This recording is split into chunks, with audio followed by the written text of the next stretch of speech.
Welcome to Suduthanni. இன்றைக்கி நம்ம வீடியோவில் ஒரு டேஸ்டியான ஒரு ரெசிபி தான் பார்க்க போகிறோம். பிரெட் லசானியா எப்படி பண்ணுறதுன்னு பார்க்கலாம். இது லசானியா ஷீட்ஸ்க்கு பதிலாக நம்ம பிரெட் வச்சு பண்ண போகிறோம். நல்லா சீஸியாக ஏதாவது சாப்பிடணும்னு நீங்கள் நினச்சிங்கன்னா கண்டிப்பாக இதை ட்ரை பண்ணி பாருங்கள். இதோட இன்க்ரீடியன்ஸை நான் டிஸ்கிரிப்ஷன் பாக்ஸில் கொடுக்குறேன். இப்போ வாங்க சேர்ந்து சமைக்கலாம். ஃபர்ஸ்ட் இதுக்கு நம்ம பீட்சா சாஸ் ரெடி பண்ணிடலாம். அதுக்கு ஒரு பேனில் 1 டேபிள் ஸ்பூன் எண்ணெய் சேர்த்துக்கலாம். எண்ணெய் சூடானதுக்கப்புறமா இதில் 5-6 பூண்டு சேர்த்துக்கிறேன். நல்லா ஃபைனாக சாப் பண்ணி சேர்த்துக்கிறேன். இதை லைட்டாக சாட்டே பண்ணிடுங்க, ரொம்ப வதங்கக்கூடாது. இதோட 3 தக்காளியை நல்லா அரைச்சி சேர்த்துக்கிறேன். ஸ்மூத்தாக அரைச்சிக்கோங்க, கட்டி ஏதாவது இருந்தால் நம்ம எடுத்துடலாம். நீங்கள் கடையில் வாங்குகிற பீட்சா சாஸ் வச்சுருந்திங்கன்னா அதையும் யூஸ் பண்ணிக்கலாம். நான் இன்றைக்கி வீட்டிலே பண்ணுறேன். இது நல்லா கொதிக்கட்டும். இது கொதித்து வரும்போது இதில் 1/2 டீஸ்பூன் உப்பு, 1 டீஸ்பூன் மிளகாய்த்தூள், 1 teaspoon chilli flakes, 1 teaspoon oregano, 1/4 teaspoon சர்க்கரை சேர்த்துட்டு நல்லா மிக்ஸ் பண்ணிக்கலாம். இது ரொம்ப கம்மியான இன்க்ரீடியன்ட்ஸ் வச்சே நம்ம பண்ணிடலாம். அதுவும் வீட்டில் இருக்க பொருளே போதும். ரொம்ப ஈஸியாக பண்ணுறதுனால நான் எப்போவுமே பீட்சா சாஸ் வெளியவே வாங்க மாட்டேன். இது ரொம்பவே நல்லாயிருக்கும். அதே டைம் டக்குன்னு தீந்துடும். நம்ம ரொம்ப நாள் ஸ்டோர் பண்ணி வைக்க வேண்டியதில்லை. ப்ரிசர்வேட்டிவ்ஸ் இல்லாமல் நம்ம ஈஸியாக யூஸ் பண்ணிக்கலாம். இப்போ பார்த்திங்கன்னா இது நல்லா கொதிச்சு இந்த தண்ணிலாம் நல்லா வற்றி வந்துடுச்சு. இந்த அளவுக்கு திக்காக இருக்கணும். இப்போது இது ரெடியாக இருக்குது. இதை எடுத்து தனியாக வச்சுருங்க. அடுத்து ஒரு பேனில் 1 டேபிள் ஸ்பூன் வெண்ணெய், அதோட 10 பல் பூண்டு சேர்த்துக்கலாம். இதையும் குட்டியாக நறுக்கி சேர்த்துருக்கேன். நீங்கள் துருவி கூட சேர்த்துக்கலாம். இதை நல்லா மிக்ஸ் பண்ணி விட்டுருங்க. இப்போ இது கூட ஒரு பெரிய வெங்காயம், 1 குடமிளகாய், 1 தக்காளி சேர்த்துக்கிறேன். கூடவே 1/2 டீஸ்பூன் உப்பு சேர்த்துட்டு நல்லா மிக்ஸ் பண்ணிக்கலாம். இது கூட நீங்கள் கார்ன் இருந்தால் கார்ன் கூட சேர்க்கலாம். ரொம்பவே நல்லாயிருக்கும். அந்த நேச்சுரலான ஒரு ஸ்வீட் கொடுக்கும். அது ரொம்பவே நல்லாயிருக்கும். நல்லா மிக்ஸ் பண்ணிக்கோங்க. இது கொஞ்சம் வெந்து வரணும். ஒரு 75% இது வெந்ததுக்கப்புறம் நம்ம பேக் பண்ணிக்கலாம். இது ஃபுல்லாக வேகணுன்ட்டு இல்லை. நான் ஒரு 10 நிமிஷம் இதிலே மிக்ஸ் பண்ணிக்கிறேன். இப்போ இது கூட 1 டேபிள் ஸ்பூன் மைதா சேர்த்துட்டு நல்லா மிக்ஸ் பண்ணிக்கிறேன். இந்த மைதா சேர்க்கும் போது தான் நம்மளுக்கு அந்த திக்கான கன்சிஸ்டன்சி கிடைக்கும். நல்லா மிக்ஸ் பண்ணதுக்கப்புறமா இதில் ஃபஸ்ட்டு 1/2 கப் பால் சேர்த்துட்டு நல்லா கலந்து விட்டுறேன்.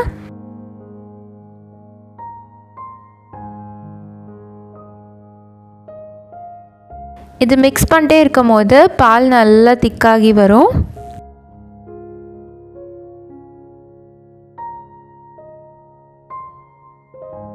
நல்லா ஒரு ரவுண்ட் திக்கானதுக்கப்புறமா இதில் 2 சீஸ் ஸ்லைஸ் சேர்த்துக்கிறேன்.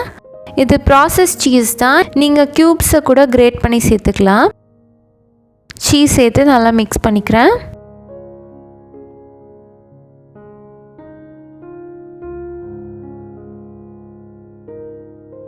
இப்போ இது நல்லா திக்காயிடுச்சு. இப்போ இது கூட ஒரு 1/4 கப் பால் சேர்த்துக்கிறேன்.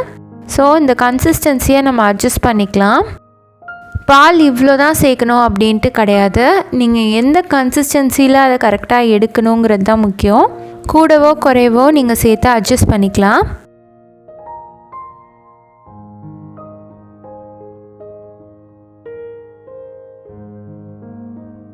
இப்போ நல்லா இது திக்காய் வரும்போது இதில் 1 teaspoon chilli flakes, 1 teaspoon oregano சேர்த்து நல்லா மிக்ஸ் பண்ணிக்கோங்க. உப்பு தேவைப்பட்டுச்சுன்னா நீங்கள் இப்போ சரி பார்த்துட்டு இதில் சேர்த்துக்கலாம்.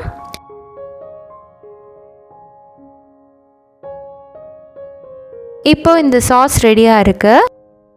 அடுத்து நான் இன்றைக்கி 5 ஸ்லைஸ் ப்ரெட் எடுத்திருக்கேன். இதோட சைட்ஸ் எல்லாம் கட் பண்ணி எடுத்துக்கோங்க.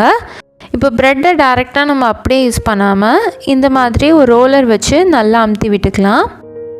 ஸோ இது ஒரு ஷீட் மாதிரி ஆகிடும். இந்த மாதிரி அமுத்தி விட்டதுக்கப்புறமா நம்ம யூஸ் பண்ணிக்க போகிறோம். இப்போ நம்மளோட பீட்சா சாஸ், ஒயிட் சாஸ் எல்லாமே ரெடியாக இருக்குது. ப்ரெட்டும் ரெடி பண்ணி வச்சுருக்கோம். இப்போ நம்ம அரேஞ்ச் பண்ணிடலாம். இந்த மாதிரி ஒரு லசானியா ட்ரே இல்லாட்டி பவுல் எடுத்துக்கோங்க. இதில் ஃபர்ஸ்ட் நம்ம பீட்சா சாஸ் அப்ளை பண்ணிக்கலாம். அதோட கம்பைன் பண்ணி அந்த வெஜிடபிள் சாஸும் அப்ளை பண்ணிக்கோங்க.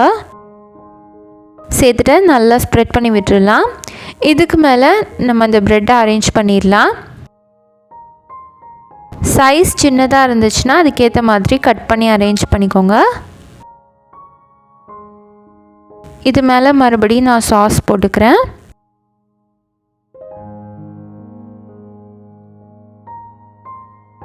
அதுக்கு மேலே கொஞ்சமாக சீஸ் சேர்த்துக்கலாம். எந்த சீஸ் வேணாலும் நீங்கள் சேர்த்துக்கலாம். நான் இன்றைக்கி மொசரெல்லா செடார் ப்ராசஸ்னு கம்பைன் பண்ணி சேர்த்துருக்கேன். மறுபடியும் இதே லேயர்ஸை நம்ம ரிப்பீட் பண்ணிக்கலாம். மேலே டாப்பிங்க்கு நான் மொசரெல்லா சீஸ் ஆட் பண்ணிக்கிறேன். ஃபுல்லாக சைடும் சேர்த்து ஆட் பண்ணுங்கள். அப்போ தான் நல்லா சீஸியாக சூப்பராக இருக்கும்.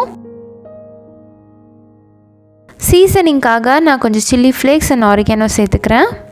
இதை 10 நிமிஷம் 180 டிகிரியில் ப்ரீ ஹீட் பண்ணிவிட்டு 20 மினிட்ஸ் நம்ம பேக் பண்ணி எடுத்துக்கலாம்.